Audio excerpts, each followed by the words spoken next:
आइए। जय हिंद साथियों।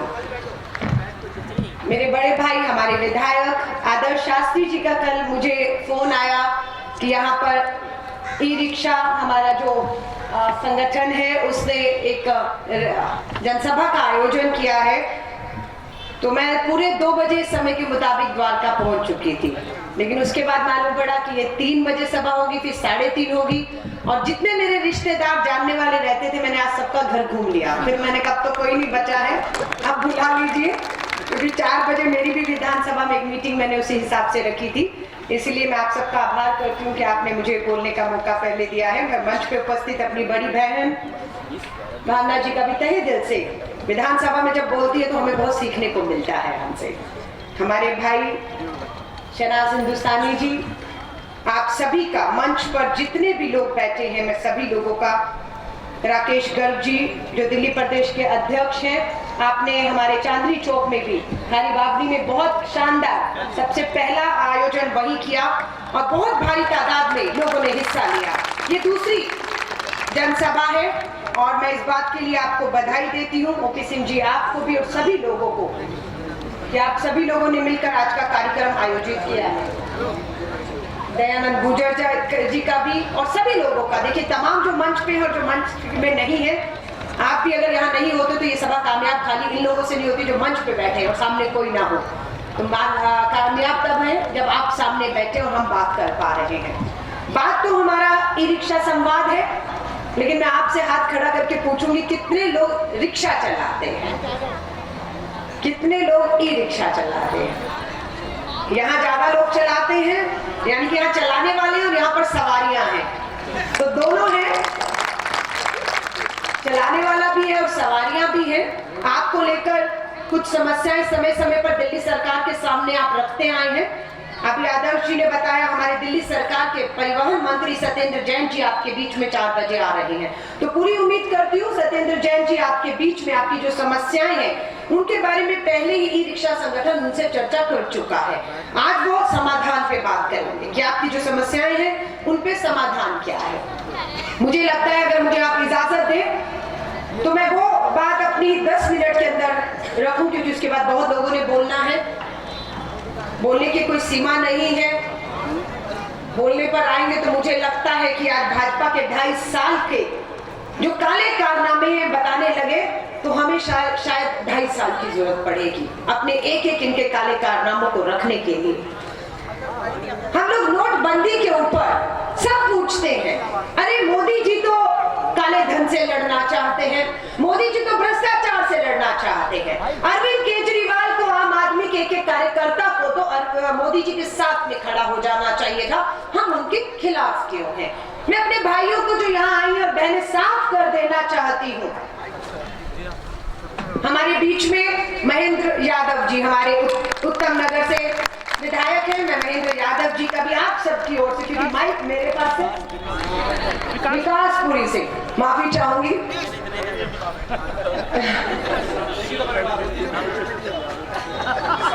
बिल्कुल एक परिवार है।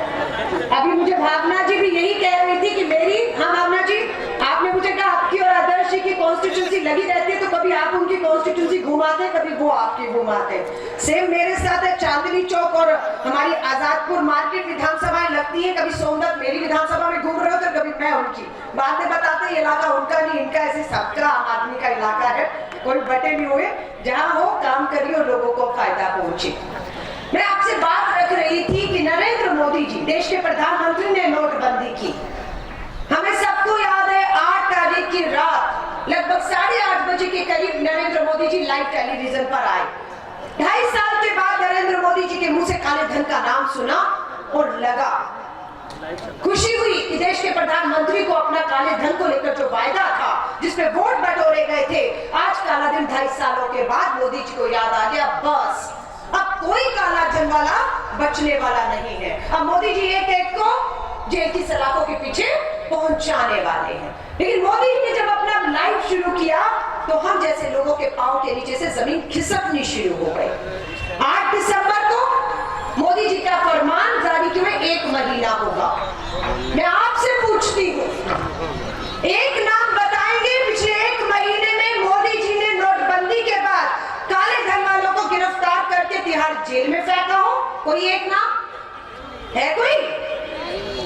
कोई नहीं है। क्यों नहीं है? क्या काला धन वाले कहां गए? क्या कोई था ही नहीं? मैं आपसे पूछना चाहती हूँ, 2.5 साल का हम हिसाब नहीं मांगते कि 2.5 साल में मोदी जी एक भ्रष्टाचारी को, एक काले धन वाले को आपने जेल की सलाखों में नहीं भेजा। और पिछले 1 महीने में जब से 125 करोड़ की आबादी सड़कों पर अपने खुद के मेहनत और कमाई के एक एक पैसे के लिए मोहताज होकर लाइनों में खड़ी हुई दम तोड़ रही है, उस समय तो हम पूछना बनता है कि मोदी जी कहां है काला धन वाले? केंद्रीय मंत्री है, नाम है नितिन गडकरी। नितिन गडकरी जी जब बीजेपी के राष्ट्रीय अध्यक्ष थे, उनके बेटे की शादी हुई नागपुर में, महाराष्ट्र में। बीजेपी के राष्ट्रीय अध्यक्ष थे। 100 के करीब चार्टर्ड प्लेन उनके बेटे की बारात पर उतरे। वीवीआईपीस के लिए 100 चार्टर्ड प्लेन बुक किए थे। मुझे आज उस गरीब के ऊपर दया आ रही है मोदी जी। वो गरीब कौन है? जिसकी बेटी की शादी आज है। और वो गरीब कौन है? वो वही गरीब है जिस गरीब ने 3 साल पहले अपने बेटे की शादी पर 100 चार्टर्ड प्लेन बुक कराए थे।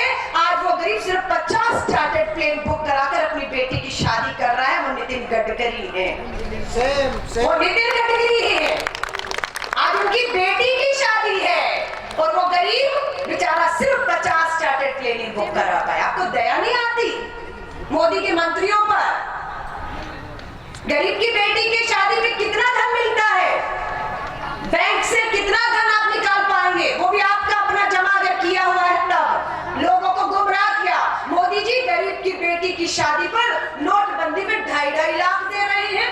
हमारे दफ्तरों में लाइनें लगनी शुरू हो गई कि मोदी जी ने कहा है गरीब की बेटी की शादी पर 2.5 लाख दे रहे हैं। मैंने कहा माँ, अगर तेरे बैंक में 2.5 लाख है तो बस मोदी जी ने उसे निकालने की इजाजत दी है, अगर नहीं है तो भूल जाओ, बेटी की शादी हो जाएगी। ये गुमराह किया गया। आज नितिन गडकरी की बेटी की शादी क्या 2.5 लाख में हो रही है? क्या 50 चार्टर्ड प्लेन जो आज नागपुर में, महाराष्ट्र में उतर रहे, वो 2.5 लाख की शादी है? क्या देश का नागरिक पूछना नहीं चाहिए कि बैंक से बड़ा व्यापारी भी एक हफ्ते में 50,000 रुपया निकाल पा रहा है और आम आदमी ज्यादा से ज्यादा एक हफ्ते में 25,000 रुपया? तो कब गडकरी जी ने कौन सी लाइन में खड़े होकर इतने लाखों रुपया बैंक से निकाल भी लिया जिससे वो चार्टर्ड प्लेन और करोड़ों की शादी आज कर रहे हैं? पूछना चाहिए या नहीं? अरविंद केजरीवाल पूछ के गलत कर रहे हैं या सही कर रहे हैं? पूछना बनता है या नहीं? क्या हम ना पूछे जब नरेंद्र मोदी जी 8 तारीख को लाइव आते हैं टीवी पर और कहते हैं नोटबंदी की जो हम घोषणा कर रहे हैं उसे हमने गुप्त रखा है? मोदी जी आप झूठ बोलते हैं। बोलिएगा आम आदमी पार्टी के विधायक कहते गए हैं कि शर्म आती है, देश का फकीर जो अपने आप को कहता है वो झूठ बोलता है। इसके सबूत हमने दिल्ली विधानसभा में रखे हैं। पूछिए मोदी जी से। अलका लांबा और आम आदमी पार्टी के विधायक एक नाम बताकर गए हैं, वो नाम है संजीव कंबोज का। सबूत देते हैं हम लोग। कौन है संजीव कंबोज? संजीव कंबोज पंजाब का भाजपा का बहुत बड़ा नेता है। मोदी जी कहते हैं मैं नोट बंद कर रहा हूं, 500,000 खत्म कर रहा हूं, उसकी सूचना किसी को नहीं थी। मोदी जी आप झूठ बोलते हैं। संजीव कंबोज भाजपा का जो बड़ा नेता है, आपकी घोषणा के 2 दिन पहले ही उसने 2000 के नोटों की गड्ढी का फोटो खींचकर सोशल मीडिया में डालकर आपको बेनकाब किया है कि भाजपा के नेताओं को सूचना ही नहीं थी। उनके 500,000 के काले धन को आपने सफेद भी कर दिया था। आज तक जवाब नहीं दिया कि प्रधानमंत्री जी घोषणा तो 8 को करते हैं, तो 6 तारीख को संजीव कंबोज भाजपा के नेताओं के पास 2-2 हजार के नोट की गड्ढियां कैसे थी? इसका जवाब देना चाहिए या नहीं मोदी जी को? खामोश रहे हम लोग? कितने लोगों ने जान दी है? कितने लोगों ने जान दी? 80 लोगों ने। कल भी एक खड़े हुए और ये लोग कहते अरे बीमार हो तो कौन कहते? मुझे मालूम है, एक बुजुर्ग लाइन में खड़े थे। उस बुजुर्ग ने कहा भाई मेरी तबीयत ठीक नहीं है, मुझे जल्दी पैसा दे दो। उसको जवाब ये देते हैं अरे तबीयत ठीक नहीं कि अगर तबीयत नहीं ठीक तो क्यों मरने के लिए खड़े हो, घर जाके आराम करो, दवा खा के सो जाओ। उस बुजुर्ग ने बाप ने यही कहा, उसी दवा के पैसों के लिए तो खड़ा हूं, उसी पैसों के लिए तो खड़ा हूं। ये जवाब है। क्या कसूर है इस आम आदमी का जो 125 करोड़ का लाइनों में लगा? मैं आपसे पूछना चाहती हूँ, क्या काला धन आप लोगों के पास है? क्या आपके पास है? किसके पास है? एसबीआई बैंक में मैं साफ साजिश की तरफ इशारा कर रही हूँ। ये आम आदमी ध्यान से सोचिएगा। एक समय था जब पूरा विश्व मंदी की तरफ जा रहा था। अमेरिका तक जैसा देश डूब गया। क्यों डूबा? वो कारण ध्यान से सुनिएगा।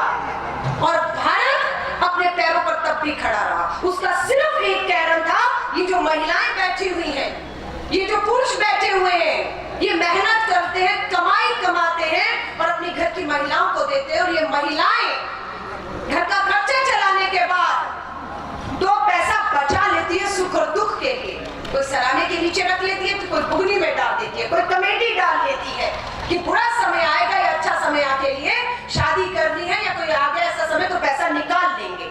जब पूरे विश्व में मंदी आई, अमेरिका डूब गया। अमेरिका डूबा क्यों? क्योंकि अमेरिका का सारा पैसा बैंकों में होता था। उन्हें हमारे यहाँ का जो कल्चर है ना कि पैसा मुट्ठी में या घर में अच्छे बुरे समय के लिए कैश रखते हैं, वो अमेरिका को नहीं था, अमेरिका की संस्कृति में नहीं था। सारा पैसा बैंकों में डाला, बैंकों ने सारा पैसा अमेरिका के बड़े उद्योगपतियों को दे दिया। सारे उद्योगपति डूब गए, बैंकों का पैसा खत्म हो गया। जब वहां का आदमी बैंकों की लाइन में लगा तो बैंकों ने काम तो दिवालिये हो चुके हैं, हमने बड़े बड़े व्यापारियों को, उद्योगपतियों को पैसा दिया था, हम डूब गए। सारा देश आर्थिक जो है अराजकता की तरफ चला गया। लेकिन उस विश्व आर्थिक मंदी में हमारा भारत इसलिए खड़ा रह गया क्योंकि हमारा सारा पैसा बैंकों में नहीं था।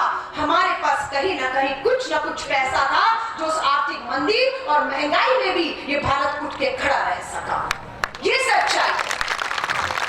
आज नरेंद्र मोदी जी उसी तरफ हमें धकेलने की साजिश कर रहे हैं। ध्यान से सुनिएगा। उन्होंने कहा है हम इस व्यवस्था को कैशलेस करना चाहते हैं, यानी कि कोई पैसा नहीं होगा, सबका पैसा एक प्लास्टिक के कार्ड में होगा, सब बैंकों में होगा। आपको कुछ भी खरीदना है, प्लस प्लास्टिक का कार्ड कर दीजिएगा, आपके बैंक का पैसा जो है वो दूध लेना है, सब्जी लेनी है, रिक्शे पे बैठना है, बस में बैठना है, ये हो जाएगा। आपको लगता है ये संभव है इस देश में? क्या ये देश तैयार है? एसबीआई बैंक में आप जैसे गरीबों ने पैसा डाला, हम जैसे लोगों की तनख्वाहें और पैसा आता है। एसबीआई बैंक जो भारत सरकार का बैंक है, उसने विजय माल्या और विजय माल्या जैसे कम से कम 60-65 के करीब उद्योगपतियों को आपका एसबीआई का पैसा उधार दे दिया। इन्होंने व्यापार शुरू किया, विजय माल्या ने, व्यापार डूब गया।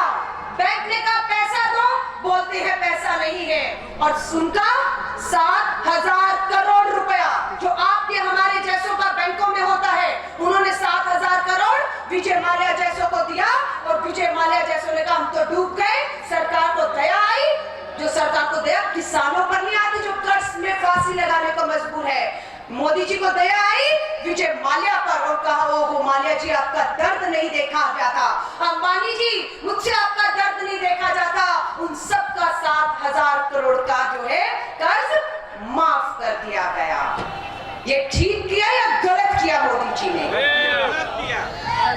किसने बताया विजय माल्या को? कब भागा विजय माल्या? नरेंद्र मोदी जी आपके प्रधानमंत्री होते हुए विजय माल्या को 7,000 करोड़ का कर्ज नहीं चुका पाने पर जिसे जेल में डालना चाहिए था, जिसके उस चार्टर्ड प्लेन जिस पे बैठा के आपने उसे लंदन भगा दिया, उस चार्टर्ड प्लेन को जब्त कर पैसा वसूल करके जनता के पैसे एसबीआई बैंक में जिनके जमा थे लुटाने चाहिए थे, आपने नहीं किया, आपने उसे फरार करा दिया। ये मोदी जी कर रहे हैं। पूछे या ना पूछे? बोलिए हम गलती कर रहे हैं, अरविंद केजरीवाल गलत कर रहे हैं पूछकर? नहीं पूछे कि कर्नाटक के बेंगलोर में भाजपा सांसद की बेटी की शादी 500 करोड़ रुपयों में होती है। हम नहीं पूछे कि भाजपा के सांसद के पास 500 करोड़ की शादी करने के लिए पैसा कहां से आया? पूछे या ना पूछे? लेकिन उस मां से पूछा जाता है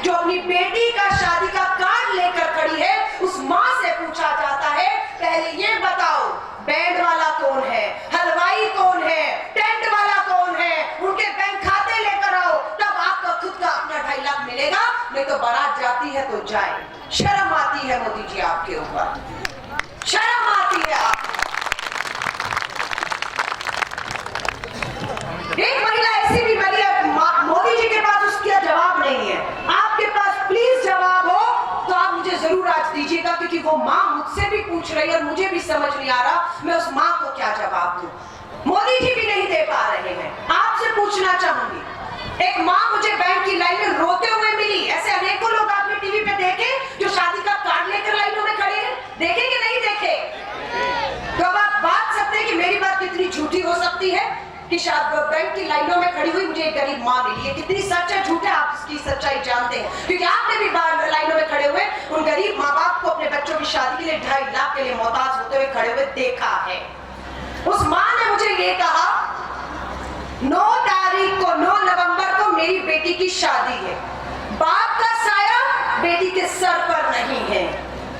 7 तारीख को शादी से 2-3 दिन पहले उस माँ ने घर घर जाकर रिश्तेदारों से हर एक से उधारी ली।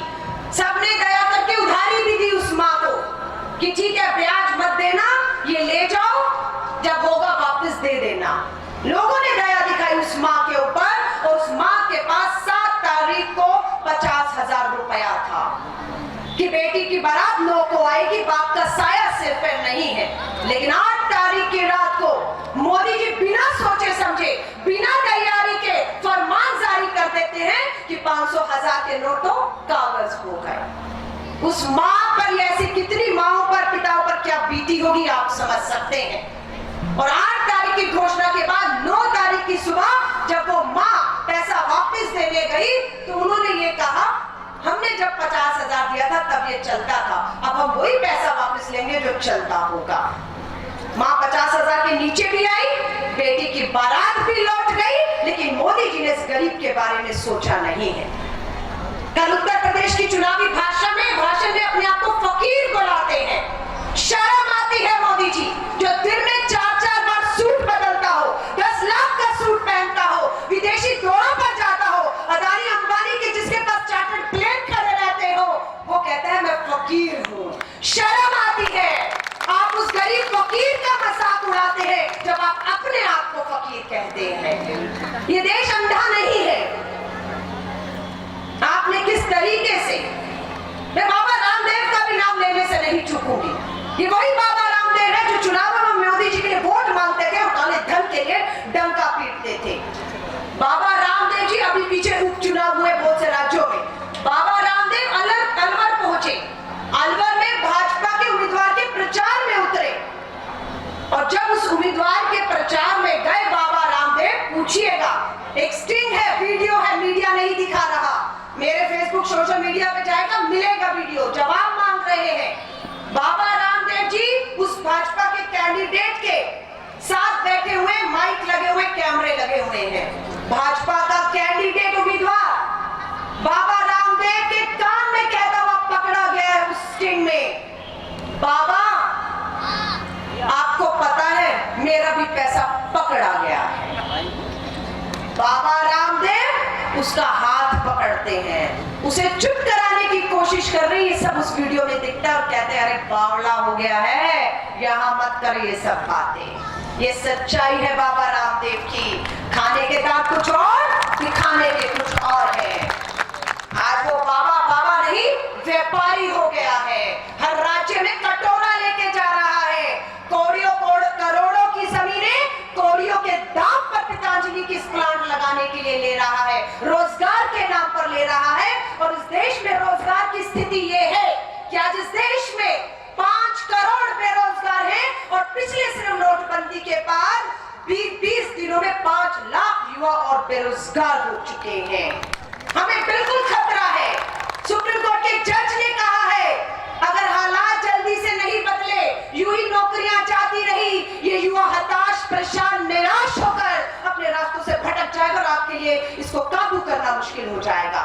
ये सुप्रीम कोर्ट के जज ने भी कहा है कि देश में जो आर्थिक अराजकता है उसको तुरंत संभालिए, लोगों का पैसा दीजिए, नौकरियां ना जाए, नहीं तो आपके लिए हालात काबू करना मुश्किल हो जाएगा।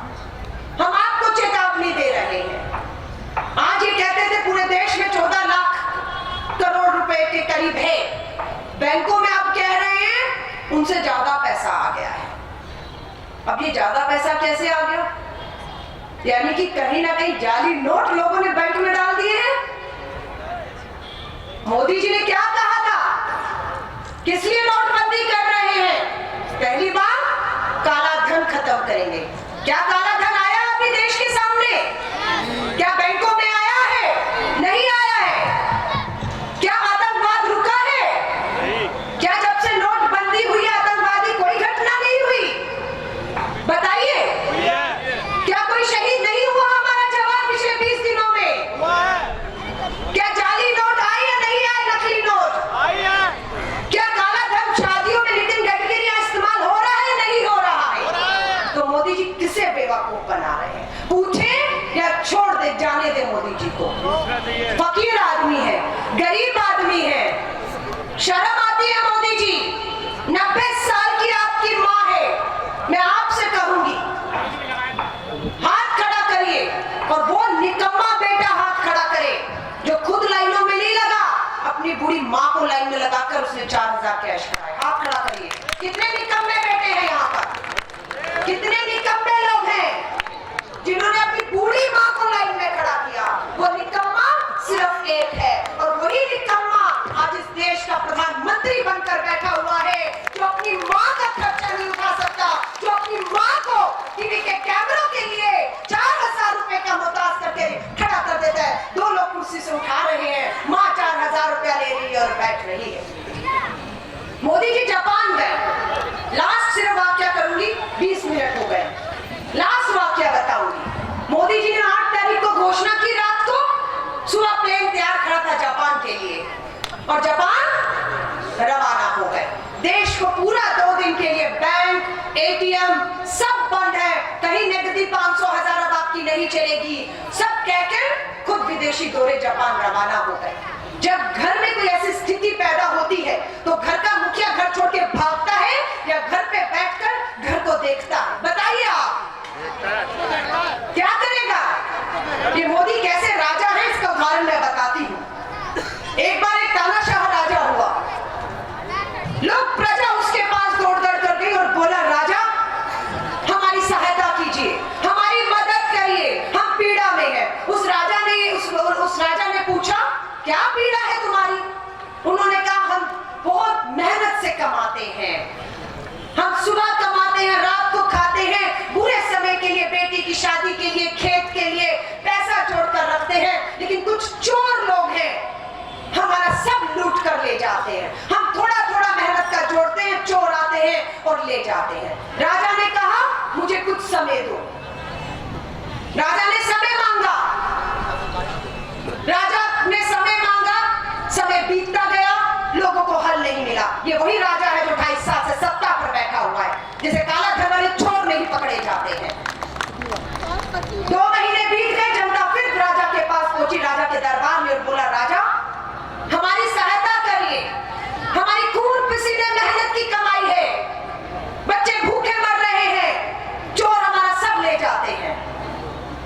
राजा को फिर समझ नहीं आया क्या करे, और राजा ने अपने सेना को बुलाया और कहा, एक काम करो, ये कौन से गांव से है? उन्होंने कहा, फलाना गांव है। ठीक है, उस गांव में जाओ और उस गांव में आग लगा दो, ना रहेगा बांस, ना बहेगी बांसुरी। आज नरेंद्र मोदी भी वही कर रहे हैं। काला धन वाले चंद मुट्ठी भरों को आप पकड़ नहीं पाए, तो आपने 125 करोड़ के भारत को आज आग में झोंक दिया है। अपनी खुद की मेहनत की, ईमानदारी की एक एक पाई के लिए मोहताज कर दिया है। आप कहते हैं हम पूछे नहीं, हम तो पूछेंगे, क्योंकि आपने हमें चुनकर इसीलिए विधानसभा में भेजा है, क्योंकि हम इन भ्रष्टाचारियों को कटघरे में खड़ा करके पूछ सके कि कहां है काले धन वाले। मोदी जी 8 तारीख को भाषण दिया, लोग को जापान में रवाना हुए। जापान में जाकर मोदी जी ठाके लगाते हैं, हंसते हैं, अरे गरीब की बेटी की शादी थी, हा हा हा, 2.5 लाख नहीं मिला। शर्म आती है मोदी जी, शर्म आती है आपका। और कहा, वहां जाकर जुमले गढ़ना इनसे सीखिए। लास्ट वाक्य है, जुमले गढ़ना इनसे सीखिए। वहां पर जाके जो इंडियन कम्युनिटी थी, उन्हें क्या गरीब मजदूर किस तरह से 2 वक्त की रोटी का इस माहौल में गुजारा करता है, महंगाई में अपने घर का पेट पालता है। वहां के लोगों को भाषण दिया कि मैंने जब ये नोटबंदी की, मोदी जी के वाक्य है जापान में, खाके लगा के हंस रहे थे कि जब मैंने नोटबंदी की तो एक वृद्धाश्रम में बैठी बूढ़ी माँ का मुझे फोन आता है, ये मोदी जी कह रहे हैं, और वो माँ मुझे ढेर सारा आशीर्वाद देती और फिर ठाके लगा के हंसते। हमें समझ नहीं आई वो मोदी जी 8 तारीख की रात को घोषणा करते हो, 9 को हवाई जहाज लेकर 4 दिन जापान रवाना हो जाते हो, वो कौन से वृद्धाश्रम में आप चले गए, या कौन से वृद्धाश्रम की माँ का फोन आपको लग गया कि उसने आपको आशीर्वाद दे दिया। ये झूठ और जुमले करते हैं।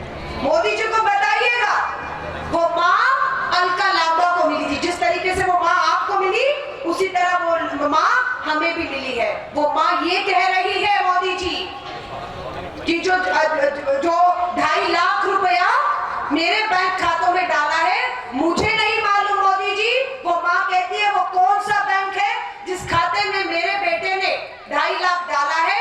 अगर आपको पता हो तो मेरे उस भ्रष्ट बेटे को जिसने मुझे वृद्धाश्रम छोड़ दिया है, उसे आप मत बख्शिएगा, उसे सलाखों में डालिएगा, क्योंकि उसने मेरे बैंक में काला धन डाला है। आप उसे शाबाशी मत दीजिए। और मां ने ये कहा है मेरी पेंशन नहीं निकल पा रही है, मैं अपनी पेंशन के लिए मोहताज हुई लाइनों में खड़ी हूँ, मोदी जी बस मेरी पेंशन निकलवा दीजिएगा, मैं आपको दुआएं दूंगी। ये असलियत है, माँ की पेंशन नहीं लिख रही। और जनधन खातों की भी सच्चाई मेरे कुछ विधायकों के पास होगी तो बताएंगे कि ये जनधन खाते खोले नहीं गए, एक साजिश के तहत खुलवाए गए देश भर में। जीरो खाता, कुछ नहीं है, फकीर लोग हैं हम, गरीब है, 2 वक्त की रोटी सुबह कमाते हैं, रात को खाते हैं। मोदी जी कहते कोई नहीं, खाता खुलवाइए, जीरो में खुलवाइए। और इनके जो भक्त मोदी भक्त निकल गए, अरे खुलवा लो भाई, 15 लाख का मोदी जी ने चुनाव में वादा किया था, काला धन पकड़ा जाएगा, 15 लाख आएगा। इसी उम्मीद में जो फकीर आदमी है, जो गरीब आदमी है, उसने भी बैंकों में खाते जीरो में खोलने शुरू कर दिए। ये साजिश थी। अब जिन जिन के पास काला धन है, मोदी जी ने उनको बचाने का रास्ता खोज लिया। आज मोदी जी कहते हैं जनधन खातों में 64,000 करोड़ आ गया है। मोदी जी अगर आ गया है तो मोदी जी कहते हैं मैं निकालने नहीं दूंगा, गरीब को दूंगा। कौन सा गरीब? दिल्ली का गरीब नहीं, उत्तर प्रदेश का गरीब। उत्तर प्रदेश का गरीब क्यों? क्योंकि वहां पर चुनाव है। समझ आ रही है? आज एक आदमी पकड़ा गया है 1300 रुपए में नहीं, 13,860 करोड़ रुपए काले धन के साथ। 4 दिन गायब रहा। हमें डर था कि पक्का मरवा देंगे उसको, क्योंकि वो ये कह चुका था कि पैसा मेरा नहीं है। 13,860 करोड़ नेताओं का है, बड़े बड़े उद्योगपतियों का है और सरकारी अधिकारियों का है। इन सब ने उसको दिया हुआ था। अब वो जब पकड़ा जाता है तो वो 4 दिन के लिए गायब हो जाता है। हम सबको डर था कि पक्का 4 दिन में इसको मरवा दिया जाएगा, लेकिन वो कल एक टीवी चैनल पे बैठा हुआ मिल गया। उसको इनकम टैक्स विभाग के अधिकारियों ने, वो गुजरात का शाह है और कहीं ना कहीं इशारा अमित शाह की तरफ है कि उस आदमी के पास सारा पैसा अमित शाह का ही था। और आईटी विभाग ने टीवी के चैनल से लाइव खुलासा करने से पहले उसे वहां से उठा लिया। आईटी इनकम टैक्स के अधिकारियों ने उठा लिया और ये पक्की जानकारी को 13,000 करोड़ किन नेताओं, अधिकारियों और व्यापारियों का था, ये जानकारी इनकम टैक्स अधिकारियों के पास पहुंच चुकी है। तो क्या इनकम टैक्स अधिकारियों को 24 घंटे के अंदर उन लोगों को अब तक गिरफ्तार कर लेना चाहिए था या नहीं? और आज शाह को कहा हमने पूछताछ के बाद छोड़ दिया है। अब वो शाह ये कहता है मुझे और मेरे परिवार को जान का खतरा है और मैं आपको कहकर जा रही हूं, या तो ये शाह जिंदा नहीं रहेगा जिसने खुलासा कर दिया है। और हम भारत सरकार से पूरी मांग करते हैं, अगर इस शाह को जिसने खुलासा किया, जिसके पास 13,000 करोड़ पाया गया, मोदी जी अब इसको कुछ होता है तो उसकी मौत का जिम्मेदार कोई और नहीं, खुद नरेंद्र मोदी होंगे। इस आदमी को सुरक्षा मिलनी चाहिए या नहीं? अगर इस आदमी को कुछ हो जाए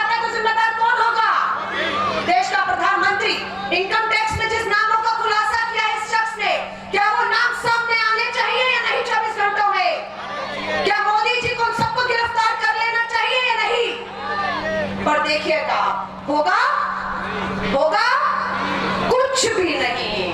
हम सिर्फ तमाश बनकर इस मोदी जी के इन काले कारनामों को देखते चले जाएंगे और सिर्फ गरीब मजदूर अपनी नौकरियां खोएगा और यही इसी को सबसे ज्यादा इसका नुकसान भुगतना पड़ रहा है। मैं सिर्फ यही कहूंगी, 2016 के हम दिसंबर के कुछ दिनों के बाद नया साल आने वाला है।